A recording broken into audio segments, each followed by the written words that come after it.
Preste muita atenção no que eu vou te falar agora. Essa história de que existe um rombo nas nossas estatais, de que existe um grande déficit fiscal, um grande rombo na dívida pública interna do Brasil, tudo isso é uma grande mentira, é uma falácia, é uma narrativa. E não é uma narrativa apenas da extrema-direita, do bolsonarismo, da direita não. É uma narrativa de toda a imprensa corporativa que serve aos deuses do mercado e não ao povo brasileiro. Eu vou te mostrar agora os dados para você ver como a imprensa mente e manipula você. E já vou logo pedindo para você compartilhar, porque essas informações aqui é uma verdadeira preciosidade e todo mundo precisa estar ciente disso. Primeiro de tudo, os dados no qual a imprensa leva em consideração para dizer que existe um rombo, um déficit nas estatais, são os dados do Banco Central. Lembrando que desde o governo Bolsonaro, graças a ele, o Banco Central ele é independente e autônomo do governo federal.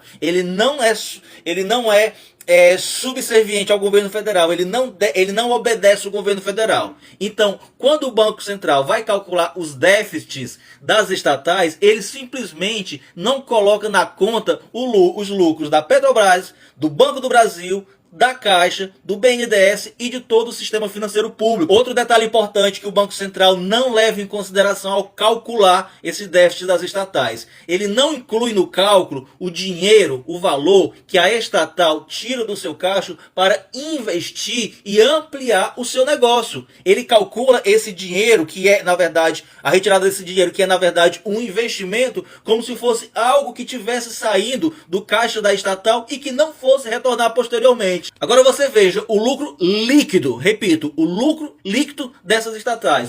Petrobras, Banco do Brasil, Caixa Econômica Federal, FINEP, Correios e as outras. Consegue perceber que aqui apenas o Correios está com o lucro no negativo, está no vermelho, todas as demais estão no positivo. E por quê que eles dizem que tem esse rombo nas estatais? Exatamente por conta desses fatores que eu acabei de citar, que maqueia, que manipula o resultado das informações. Mas as informações reais, verdadeiras, são essas daqui. O único de fato que está no prejuízo são os Correios. Por conta das mudanças e avanços tecnológicos, muitas pessoas deixaram de usar os serviços dos Correios. Pode ter sido também má gestão, não tem problema admitir isso, até mesmo porque esse saldo negativo não surgiu no governo Lula, já é algo que vem sendo herdado dos governos anteriores. E outra coisa muito importante que ninguém diz: estatal foi criada para atender a população. O foco, o objetivo de uma estatal não é gerar lucro, é atender de maneira eficaz a toda a população. Se gerar lucro, ótimo, vai para o Caixa da União para ter mais recursos para investir em benefícios para a população. Mas se não gerar lucro, também não tem problema, porque estatal não é uma empresa privada, é uma empresa pública que tem como único objetivo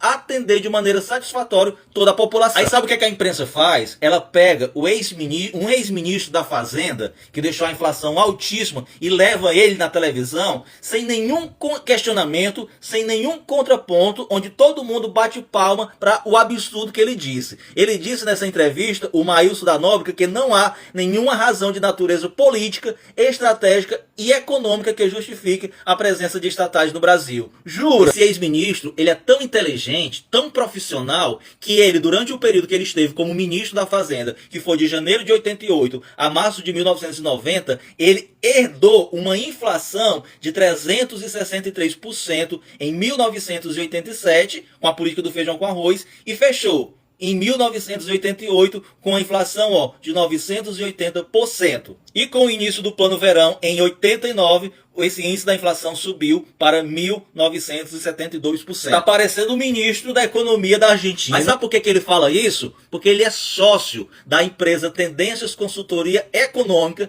que é uma empresa que presta serviços para setores diretamente beneficiados por privatizações, concessões e mudanças regulatórias. Ou seja, a elite brasileira, a imprensa brasileira tenta convencer todo mundo de que tem que vender as nossas estatais porque elas não prestam, porque elas não dão lucro, mas essa mesma elite brasileira não perde uma oportunidade para comprar essas estatais quando são privatizadas. Se não dá lucro, se não presta, se não tem futuro, por que essas pessoas têm tanto interesse em comprá-las? Sabe aquela história da dívida interna brasileira, que o Brasil está à beira da falência, prestes a fechar as portas?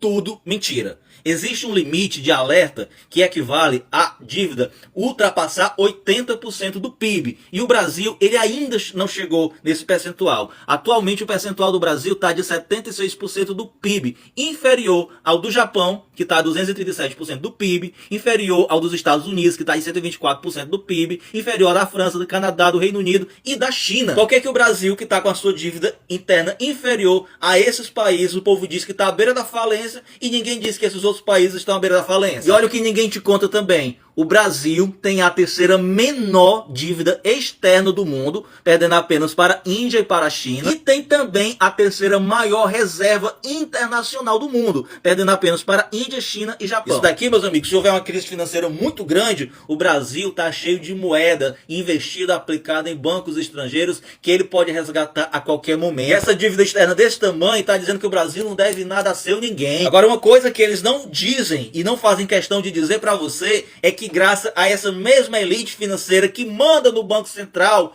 hoje nós temos a maior taxa de juros básicos do mundo. E acredite, meus amigos, não há um motivo sequer que justifique essa taxa Selic nesse tamanho.